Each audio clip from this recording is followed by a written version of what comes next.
주님과 함께하는 이 고요한 시간, 주님의 보좌 앞에 내 마음을 쏟네. 모든 것 아시는 주님께 감출 것 없네. 내 맘과 정성 다해 주 바라나이다. 주님과 함께하는 이 고요한 시간, 주님의 보좌 앞에 내 마음을 쏟네. 모든 것 아시는 주님께 감출 것 없네. 내 맘과 정성 다해 주 바라나이다. 온 맘 다해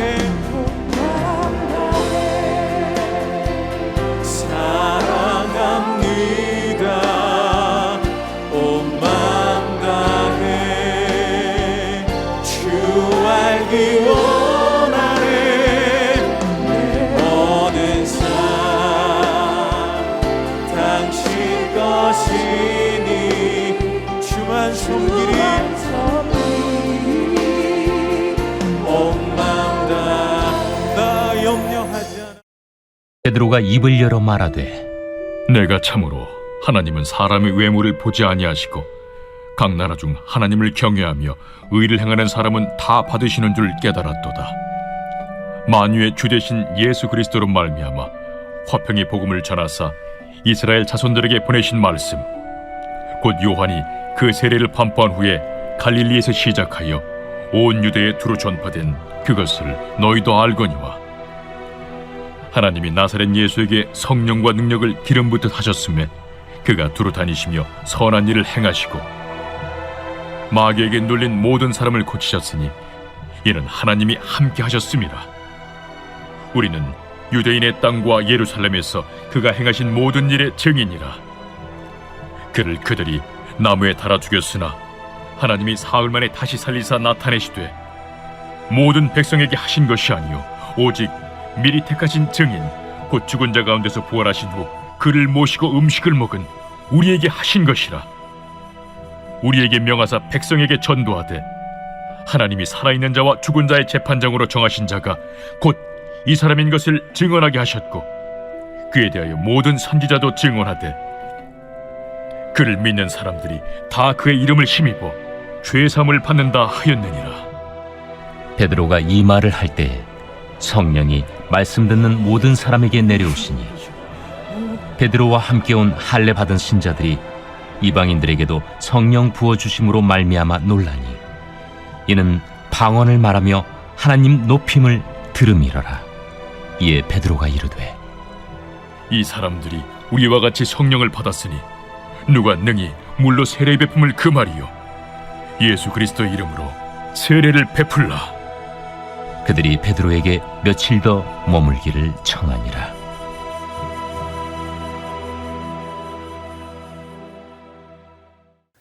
오늘도 우리를 구원하시며 거룩한 자녀로 살도록 하시는 주님의 기쁨 되시기를 축복합니다. 만유의 주 되신 예수 그리스도라는 제목으로 하나님의 말씀 전하겠습니다. 사랑하는 성도 여러분, 우리 주 예수님은 만유의 주인이십니다. 오늘 우리가 살펴볼 베드로의 설교 제목으로 붙여볼 수 있겠는데요. 36절에 만유의 주 되신 예수 그리스도로 말미암아 화평의 복음을 전하사라고 기록하고 있습니다. 여러분, 주님이라는 말은 말 그대로 주인이란 뜻이죠. 모든 사람, 만민의 주님이시며 모든 것의 주인이시라는 이 말이 모든 민족에 대한 그분의 주권을 암시하는 것처럼 결국 예수 그리스도께서 만유해 주시다라는 것은 온 세계가 구원에 참여하게 될 것을 말씀하는 것입니다. 사도행전 10장에는 구속사적으로 매우 중요한 사건이 기록되어 있는데 바로 하나님께서 이방인들에게도 성령을 부어주신 사건입니다. 그리고 그 일의 최초의 참여자가 되었던 고넬료의 이야기를 담고 있습니다. 더 이상 유대인들만 하나님의 백성이 아니라 믿는 이방인들도 동일하게 하나님 백성의 대열에 당당히 서는 놀라운 일이 일어나게 된 것이죠. 이제는 유대인과 이방인의 사이를 갈라놓는 장벽과 담이 더 이상 존재할 수 없고 예수님을 구주로 믿고 영접하는 사람은 누구도 예외 없이 하나님 백성이 되는 새 시대가 되었습니다. 사실 사도행전의 청사진이라 할 수 있는 1장 8절이 언급한 순서대로 땅끝까지 복음이 전파되고 하나님 나라가 확장되는 것을 잘 보여주거든요. 오순절 성령이 임한 후에 예루살렘에 전파된 복음이 8장에 온 유대와 사마리아까지 흩어지게 되는데 스데반의 순교와 이로 인한 대대적인 핍박이라는 하나님의 극약 처방이었습니다. 땅끝으로 가는 에디오피아 내시에게 빌립을 보내셔서 복음을 전하게 하셨지만 교회는 땅끝으로 복음을 들고 갈 계획도 감당할 인물도 세우지 못했습니다. 그런 상황 속에서 하나님께서 간섭하셔서 오늘 이 고넬료 사건을 통해 이방 선교의 실제적인 포문을 여셨습니다. 그래서 10장 이후에 사도행전 후반부는 땅끝까지 복음이 전파되는 이방 선교의 이야기인 것이죠. 먼저 여러분, 하나님께서 어떻게 이 일을 하셨는지 한번 생각해 볼까요? 당시 사회로 돌아가서 인간적으로 본다면 사실 고넬료와 베드로 이 두 사람은 이렇게 함께 오늘 만나서 깊이 교제할 만한 어떠한 연결점도 없었습니다. 일단은 사회적 신분이 그러한 게 고넬료는 탁월하게 높은 계급이라 말할 수 없어도 로마 군대의 백부장이었습니다. 갈릴리 바다에서 고기나 잡던 베드로와는 비교할 수 없을 그런 사회적인 수준을 가진 사람이었습니다. 하지만 다른 한편으로 물론 이제는 이 일을 통해 이방 선교의 문이 열리지만 유대인 중에 유대인인 베드로 편에서도 할례받지 않은 이방인인 고넬료를 만나서 함께 교제한다라는 것은 유대 사회 속에서는 있을 수 없는 일입니다. 그러니까 사실 둘 간에는 어떠한 연결점도 없죠. 그런데 이 두 사람에게는 공통점이 있었으니 바로 두 사람 모두 하나님을 경외하는 사람이었다는 것입니다. 물론 고넬료는 유대인이 아니면서도 유대인들이 믿는 하나님을 진실되게 경외하는 사람이었습니다. 그것이 10장의 1절과 2절의 내용이죠. 바로 그 사람에게 하나님께서는 당신의 위대한 구속사적인 사건의 첫 문을 열어 보이셨던 것입니다. 그래서 이 두 사람은 서로 전혀 모르는 사람이었지만 기도하는 가운데 영적으로 연결되어서 하나님의 계시를 받습니다. 여러분, 베드로가 하늘로부터 내려오는 보자기 환상을 보았던 정오 기도 시간은 그냥 평범한 기도 시간이지 그가 이방 선교의 문을 열어야겠다고 비상한 각오로 드린 기도가 아닙니다. 그때 하나님께서 깨끗게 하신 것을 네가 속되다 하느냐, 3번씩이나 그 의미를 알 수 없는 계시가 주어지고는 사라졌죠. 동시에 고넬료에게도 환상 중에 계시를 주시기를 베드로를 청하라 라고 지시하셨습니다. 그러니까 하나님을 경외하며 기도하는 이 두 사람을 영적으로 연결시키셔서 하나님의 놀라운 구속의 역사를 펼치게 하셨던 것입니다. 저는요, 여러분, 이 사도행전 10장의 두 사람의 모습을 보면서요, 물론 성령 하나님께서 역사하시는 일이지만 이 두 사람이 얼마나 하나님을 경외하고 그래서 이끄시는 성령님께 순종하는지 참 도전이 됩니다. 유대인으로서 이방인인 고넬료와 함께 먹고 교제하는 것이 여전히 위법이라고 생각하고 있음에도 성령님의 인도하심에 순종하여 왔노라고 그렇게 고백하는 베드로의 모습을 한번 보십시오. 여러분, 이것이 믿음 아닙니까? 성령께서 왜 이곳으로 날 인도하시는지 우리의 좁은 생각과 기준, 그 좁은 시야로는 이해할 수 없죠. 그런데 성령께서는 이방인에 대한 베드로의 한계와 편견을 깨트리시며 더 큰 진리로 인도하고 계신 거예요. 베드로는 자신의 편견으로 인해 복음이 이방으로 땅끝까지 전파되는 것을 자신도 모르게 막고 있었습니다. 성도 여러분, 나의 편협한 시야로는 복음을, 우리가 섬기는 주님이 만유의 주님이시라는 이 광대한 복음을 온전히 이해하지 못한다라는 사실을 인정하십니까? 내 생각과 기준으로 성령님의 인도하심을 판단하진 않습니까? 나에게 필요한 말씀만 받아들이면서 내 자신을 책망하고 내 삶을 바꾸도록 하는 말씀은 거부하지는 않습니까? 하나님은 말씀으로 우리 생을 인도하시는데 내가 그 말씀을 선별해서는 안 되는 것이죠. 하나님의 말씀으로 내가 인도하심을 받고 지배를 받아야 하는데 그것은 내가 하나님의 인도하심 위에 있는 것이죠. 그리고 베드로를 진심으로 환영하고 베드로를 통해 주시는 주님의 명령에 깊은 주의를 가지고 그래서 주께서 당신에게 명하신 모든 것을 듣고자 우리가 다 하나님 앞에 있습니다. 그렇게 식구들과 함께 하나님 앞에 서 있는 고넬료를 한번 보십시오. 여러분, 우리의 신앙생활 가운데 대부분은 지금 당하는 인생의 문제에 대한 실제적인 답을 듣고 싶어 합니다. 그런데 우리 인생의 수많은 문제들이 다 달라 보여도 사실 하나의 뿌리에서 나옵니다. 우리 인생의 고통은 하나님과의 관계가 잘못된 데서 오는 것이고, 하나님을 바로 알지 못해서 또는 하나님을 알면서도 하나님을 경외하지 않음으로 따라오는 문제이거든요. 무슨 말이죠? 하나님은 그 문제에 대한 궁극적인 해결이 당신과 우리와의 관계에 있다고 생각하시기 때문에 결국 우리가 하나님의 뜻을 바로 아는 대로 돌아가야 된다는 것입니다. 그러니 여러분, 우리도 고넬료처럼 우리의 관심과 태도를 바꾸어야 하는 것이죠. 왜 하나님 날 이렇게 잘 알아주시지 않느냐고 그런 일방적인 태도를 고치고 반대로 하나님 제게 주님의 뜻을 보여주십시오. 이제 제 모든 관심사는 주님이 제게 명령하시는 것이니 그것이 무엇이든지 제게 알려주십시오. 제가 따르겠습니다. 말씀 속에서 성령님의 빛 비추이시는 조명하심 아래에서 성령님이 깨닫게 하시는 것을 들어야죠. 우리의 편견은 그때 깨어지고 하나님의 뜻에 합해지는 것 아니겠습니까? 오늘 10장 34절 이하의 베드로의 설교는 베드로의 이방인들을 향한 공식적인 첫 설교이고 이방인들이 그렇게 처음으로 복음을 접하는 공식적인 사건입니다. 오늘 베드로가 소개하는 복음의 첫 얼굴은 35절에 표현된 대로 만유의 주 되신 예수 그리스도를 통한 화평의 복음입니다. 만유의 주로 말미암은 화평의 복음은 유대인과 이방인이 뒤섞인 지금 이 자리에 너무도 잘 어울리는 복음의 정의가 아닙니까? 34절과 35절에 이렇게 말씀합니다. 베드로가 입을 열어 말하되 내가 참으로 하나님은 사람의 외모를 보지 아니하시고 각 나라 중 하나님을 경외하며 의를 행하는 사람은 다 받으시는 줄 깨달았도다. 아멘. 하나님은 사람의 외모를 보지 아니하신다. 외모란 그 사람의 외적 조건이죠. 그가 유대인이냐 이방인이냐를 따지지 않으신다. 차별하지 않으신다라는 뜻입니다. 하나님이 만민을 위한 하나님이시라는 진리를 선포하는 베드로는 분명 하늘에서 내려온 보자기 속에 담긴 각종 짐승들을 고스란히 다시 하늘로 올려받으시는 그 하나님을 떠올렸을 것입니다. 여러분, 하나님께서 그 보자기 안에 부정한 짐승들과 정한 짐승들을 뒤섞어 놓으셨거든요. 정함과 부정함, 유대인과 이방인에 관한 이런 구분이 더 이상 의미가 없다는 것을 분명히 하신 것입니다. 이미 이 땅에 오신 예수님의 사역이 그걸 보여주었습니다. 부정한 문둥병자를 만지시고 부정한 죄인들과 식탁교제를 하시고 한 것이 이것이죠. 예수님 앞에는 더 이상 정결한 이스라엘과 부정한 이방인이 따로 존재하지 않았습니다. 그리고 마침내 당신의 십자가에서 이 막힌 담을 허무셨죠.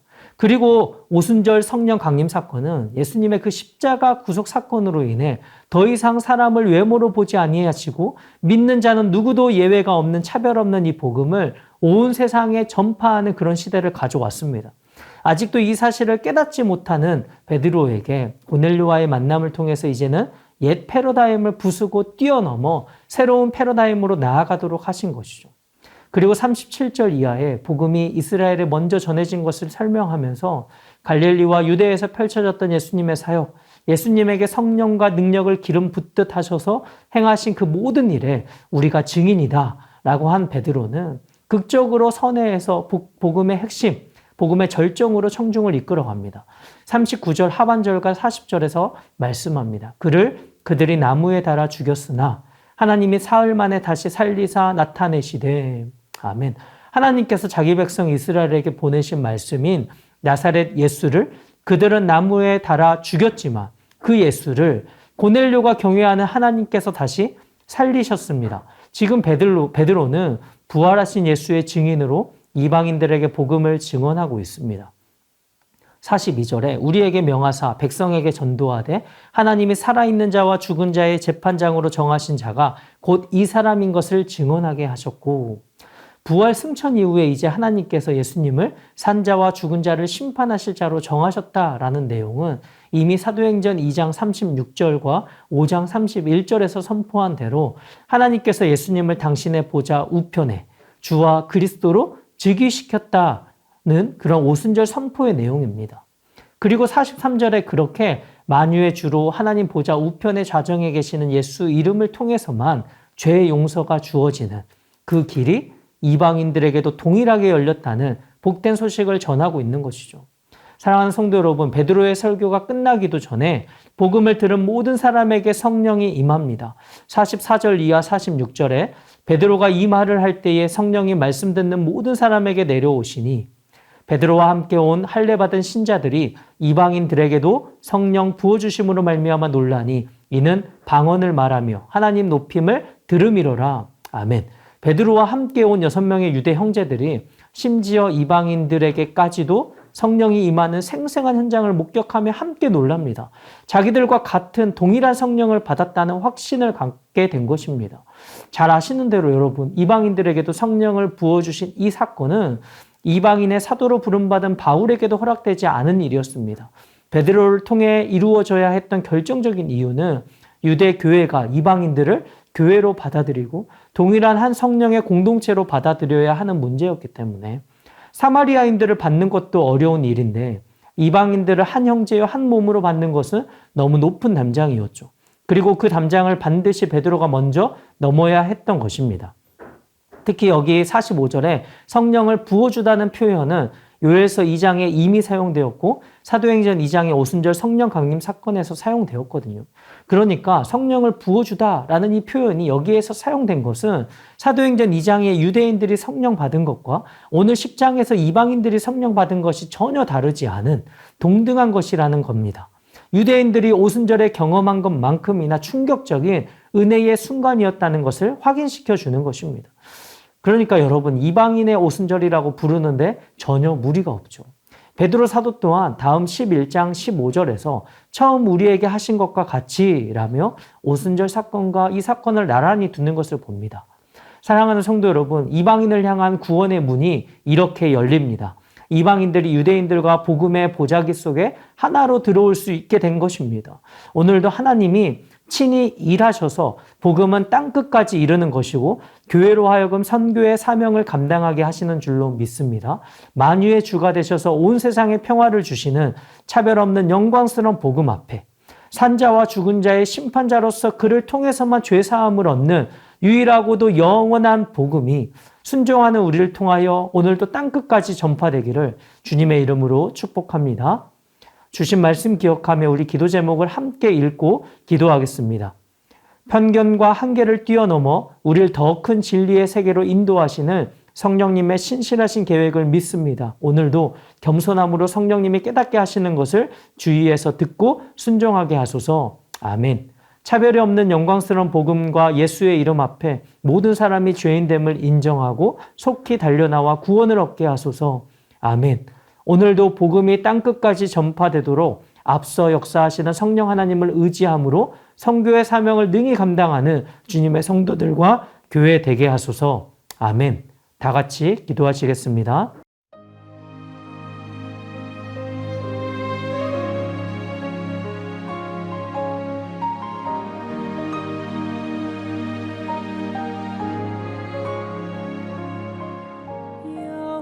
여호와는 나의 목자시니 내가 부족함 없으리. 푸른 초장에 누이시며 나를 쉴 만한 물가로 오 주께서